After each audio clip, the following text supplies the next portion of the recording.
भक्तों, जय माँ संतोषी। संतोषी माता की व्रत कथा। एक बुढ़िया थी और उसके 7 बेटे थे। 6 कमाने वाले थे, एक निकम्मा था। बुढ़िया माँ 6 पुत्रों की रसोई बनाती, भोजन कराती और पीछे जो कुछ बचता उसे सातवें को दे देती थी। परंतु 7वां पुत्र बड़ा भोला भाला था, मन में विचार न करता।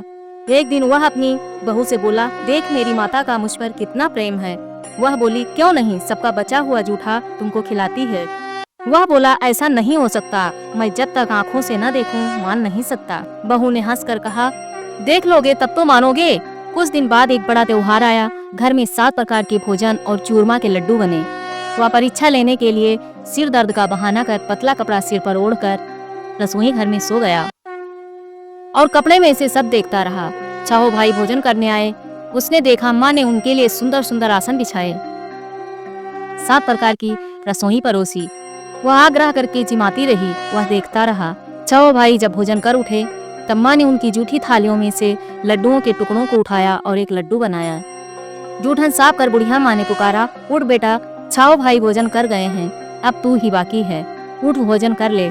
उसने कहा, माँ मुझे भोजन नहीं करना है, मैं परदेश जा रहा हूँ। माता ने कहा, कल जाना हो तो आज ही जा। वह बोला, हाँ हाँ आज ही जा रहा हूँ। यह कहा वह घर से निकल गया। चलते समय बहू की याद आई। वह गौशाला में कंडे थाप रही थी। जाकर बोला, हम जावें परदेश को, आवेंगे कुछ काल, तुम रहियो संतोष से धर्म आपनो पाल। 2 निशानी आपनी देख धरू मैं धीर, सुध हमारी मत विसारियो, रखियो मन गंभीर। वह बोला, मेरे पास तो कुछ नहीं है, यह अंगूठी है सो ले लो और अपनी कुछ निशानी मुझे दे दो। वह बोली, मेरे पास क्या है, यह गोबर भरा हाथ है। यह कहकर उसकी पीठ पर गोबर के हाथ की थाप मार दी और वह चल दिया। चलते चलते दूर देश में पहुंचा। वहां पर एक साहूकार की दुकान थी। वहां जाकर बोला, सेठ जी मुझे नौकरी पर रख लो। साहूकार को जरूरत थी। साहूकार ने कहा, काम देखकर दाम मिलेंगे। उसे साहूकार के यहाँ नौकरी मिली।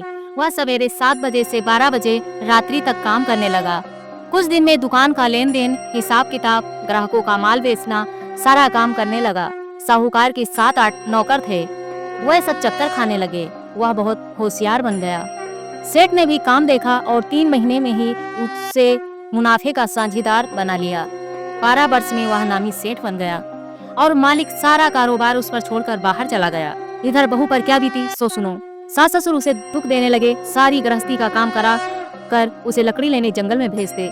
इस बीच घर की रोटियों के आटे में से जो भूसी निकलती उसकी रोटी बनाकर रख दी जाती और फूटे नारियल की नरेली में पानी।